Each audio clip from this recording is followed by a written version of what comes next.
Hello, how are you? I hope everyone is gesund, stark, und freilich, begashmis, und beruchnis. I hope everyone is healthy, strong, and happy physically and spiritually. A guten Erev Shabbos Kodesh, a freilich and Rosh Chodesh. Today is a very special day, the first day of Rosh Chodesh Adar. Mishenichnas Adar Marben B'Simcha.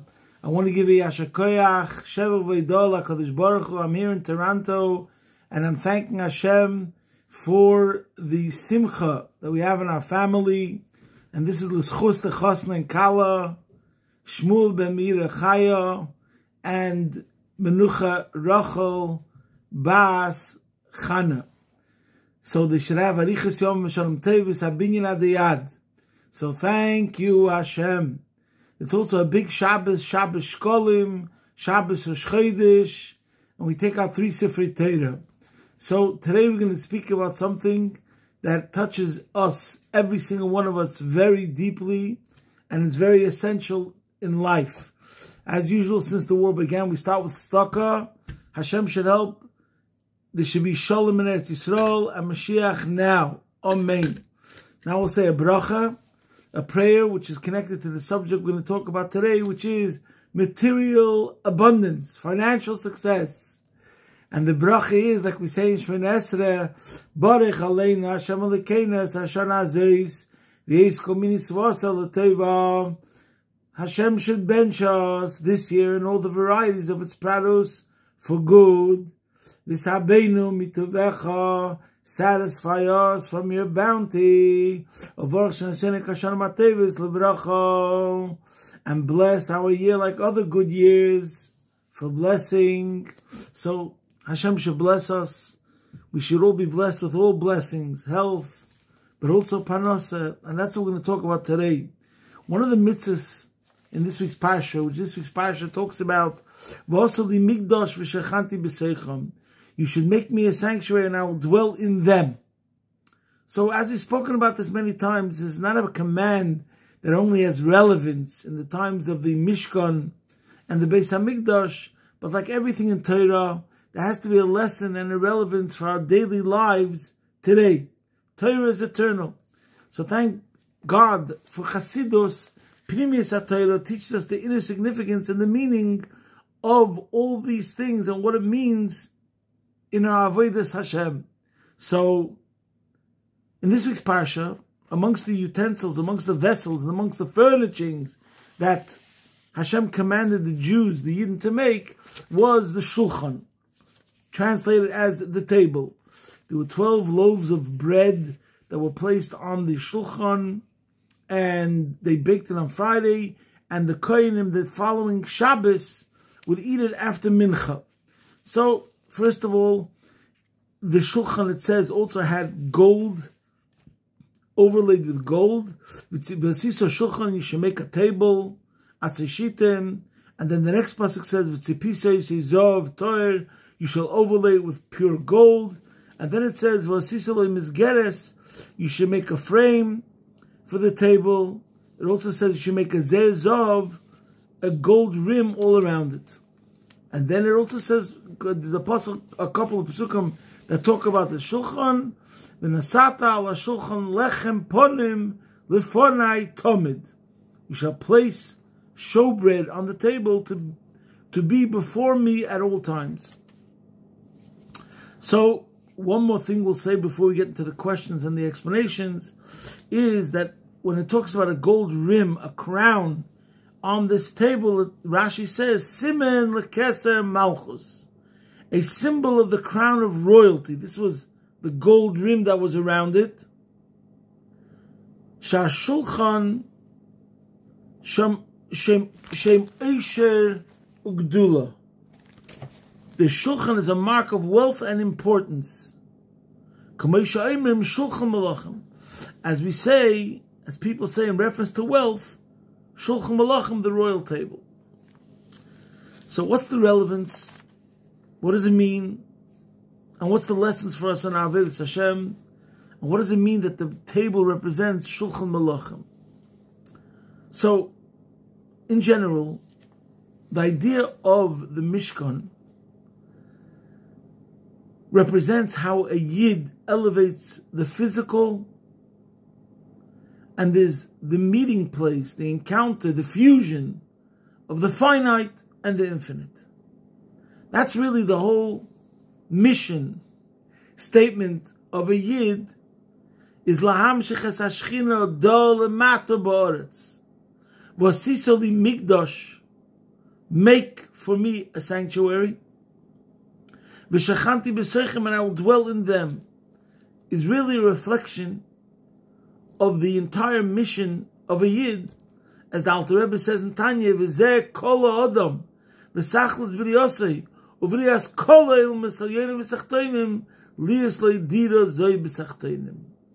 Not only is the idea of the Mikdash a specific place in Eretz Yisrael where there was divine revelation and miracles, as we'll discuss today, but it represents the entire mission of a Jew on this planet Earth. Every single time when you're learning Torah, right now, we're speaking words of Torah at this table, in this room, we're bringing down godliness. We don't see the full impact now, but when Mashiach comes, we will see in a way that we can point with our fingers and see how we elevated this world and we made this world a dwelling place for Hashem.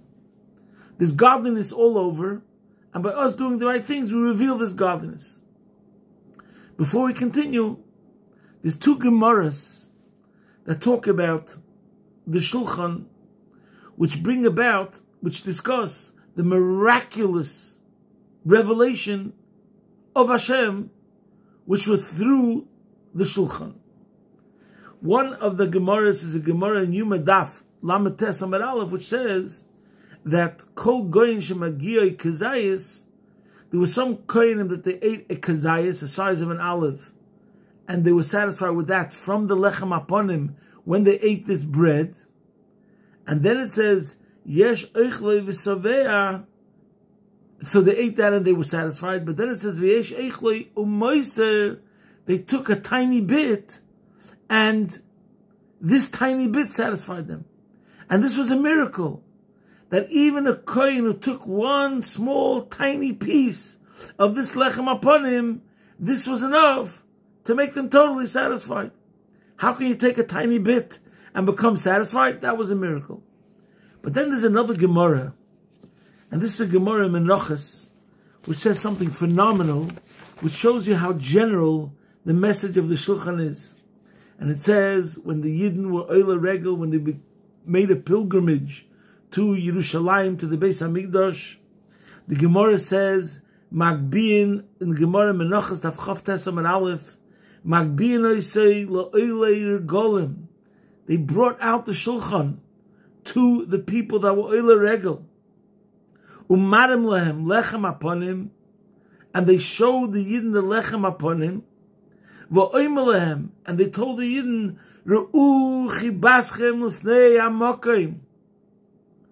see your affection, how much you beloved to Hashem. And the Gemara says, how is it that we looked at the Lechem Aponim? This was a reflection of how Hashem loves us. Kidder Rabbi Yeshua ben Levi, the Omer Rabbi Yeshua ben Levi, as Rabbi Yeshua ben Levi explained, this is the Lashon of Gemara. Neis Godel Nasa B'Lechem Aponim. A great miracle used to happen with the Lechem Aponim. So this is not only that the Gemara says Nes, a miracle. We're calling it a Neis Godel, was with the Lechem Aponim. And what was that? Silukoi Kisiduroi. When it was removed from the table, when the Kohanim took it Shabbos, after it was there for an entire week, because the Lechem Aponim was baked on Friday, then it was put into they would change old bread with new bread. Old bread means it would be there for an entire week on the Shulchan. And on Shabbos, when they took it off to eat from it, the Kohanim used to eat from it, they would replace it with newly fresh baked from Friday. And the Gemara says, Neis Godel. What was the Neis Godel? Silukai Kisidurei. When they took it off, Silukai, when they took it off the Shulchan, Kisidurei, it was as warm and hot as it was when they put it down the week before, like fresh. Could you imagine? You take fresh bread from the oven, you leave it out for a week, and it's as fresh when you took it out of the oven the week before. And that's Shenemar Losum Lechem Cham B'Yemi Lochei. There's a pasuk that says that to place hot bread on the day when it was taken away, and from here we learn out, B'Yemi Lochei, at the day that it was taken away, it was still hot. So we see that the Gemara is phenomenal, because first of all, we're calling it a Neis Gadol, and second of all, the Gemara should say on this the Lashon, Re'u chibaschem lefnei hamokim. Re'u means it was a demonstrated. It was clear, you could see it through this miracle. And we're saying that in this miracle, we see how beloved the Jewish nation is for Hashem. So who cares? I'm saying you could ask. So it's a small miracle. So the bread is as warm as it was from the week before as when you take it out. So what's the big deal? Why are we saying that this? Is this like, what's so monumental about it? Like in this is reflected, and the answer is because the Shulchan and the Lechem Aponim represents the whole idea of one of the basic necessities of life. There's health and there's financial parnasa. The idea of the Shulchan is the way Hashem takes care of Jews, parnasa of the Jewish nation, and not only that, but in a way that's wealthy. Shulchan Malochem. That's what the table represents. So what does it mean? So first of all, let's start with the Vort. It's explained in Chassidus in many places that the Lechem Haponim is similar to the Mon. The Rebbe explains in Likutei Sichos in a couple of places that the Mon that fell down from the sky, we have a similar idea. It's called Lechem min Hashamayim.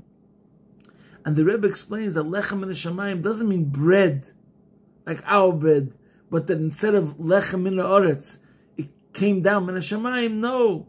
Lechem min Hashamayim means that's a himmeldige Brot. It's a heavenly bread. What does it mean it's a heavenly bread? That with this bread we saw how it comes from heaven. And therefore there were very many other miracles that were connected to it, as we once spoke about this. So it's the same thing over here. Lechem Haponim, which represents bread that was made by the Kohanim, or not necessarily, but we're not getting into that now, because it speaks about a certain family where experts are making this bread. But in any case, the point is, we take this bread, but it was put into the Mishkan, and miracles happened to this bread. Number one, that a Kohen could take a tiny, tiny bit, and he was satisfied. Number two, this miracle that the Gemara says, Neis Gadol. So the same thing is true when we look at our material success, parnasa, livelihood. We have to understand that even though we're making a vehicle, we make a conduit, but really, it's Hashem which is giving us the blessing and gives us the success. The only reason why we have to go to work is just to make an avenue, a portal, where Hashem's blessings could transfer, could travel to us into this planet Earth. But really, it's all Hashem. And that's the idea of Parnasa. And this is also explained, the Rebbe says in many places, the famous Gemara that says that a Yid, through planting, we see the idea of faith in Hashem. The Gemara says that a Yid is maimin b'chayei lomim v'zireh. He believes in the Eibush and he plants. So the Rebbe asks a famous question in the Sichos: if we want to bring out Jewish faith, why don't we bring it out through planting? Why don't we just say, you want to see Jewish faith? We could have a person standing in a field, puts his hands behind the back, and goes, oh no, Adoi Shem, Moshiach no. He prays to Hashem, lightning strikes, rainfall comes, and tomatoes grow from the ground. That would be faith. That we see that a Jew has to do nothing, and nevertheless, miracles happen, and he gets sustenance. We say no. The Jewish way is maimin b'chayei lomim v'zireh. He sees Hashem, Havayu hu elikim, Havayu v'elikim kul echad. When he looks at nature, He understands that's not really nature. It's just that the Eibishter wants, he wants this combination, this merging of the physical and the spiritual to prove that it becomes totally one. The nature and the supernatural. That when we look at nature, we don't see nature, we see the supernatural. And that's the whole point. That on one side of the street, we have Tom, Dick, and Harry. That he takes seeds and he plants it and he plows and it rains. And he looks at it, that what was the cause that there's growth? It's because he did it through his planting and through his hard work. Then we have another side of the street. We have Rabbi Shimon Levi, that he takes a seed and he puts it into the ground. And it rains and it grows tomatoes. But he knows that it has nothing to do with the rain. It has nothing to do with his planting. It has to do with the Eibishter. The Eibishter commanded that you should do things in a natural way. So therefore you created the conduit, the avenue, the pathway, the portal for Hashem's blessings to come down into this world. But the word is Maimin B'chayilomim V'zireyah. You see it as a Gilui Elokus. It's a divine revelation. And that's the whole point of a Yid. You're in Tachtoinim, you're in planet Earth, but you make a Dira B'Tachtoinim. You reveal the godliness by praying, and you say, Baruch Aleinu, as Hashanah Azois, V'yeis Komini Suvuasa L'Toiva, that you see and you attribute the blessings to Hashem and all the prados. That's what the Eibishter wants. And that's how you bring out godliness. How it's not by breaking the laws of nature, but by showing how nature itself is in harmony with Hashem. And that's the whole idea of a Yid on this planet Earth. Like we said, V'zeh kol ha'adam, the whole mission, the whole purpose, the whole meaning of life is to show how the physical itself, even in its natural state of existence, becomes a vehicle for godliness. So, in general, the shulchan represents a table, and the shulchan represents our eating food. Not that we live to eat, we eat to live, we elevate our food. And just to connect it to some practical lessons. First of all, we see from the Rebbe, by every single Farbrengen, the Rebbe would say at the end of the Farbrengen, Divas daf macha bracha achreino, all those that have to make an after blessing, a blessing they make after we eat, will probably most definitely make the blessings. So here you have the Rebbe, Tzaddik Gomer, connected to the highest levels, speaking by a Farbrengen about the loftiest esoteric concepts and subjects, Maimorim, Kabbalah, and at the end of the Farbrengen, what's the sum total of the Farbrengen? Divas daf macha bracha achreino, v'omastam zicha macha bracha achreino. Talking about the food. I'm blessing Hashem for the food that we ate during this Farbrengen.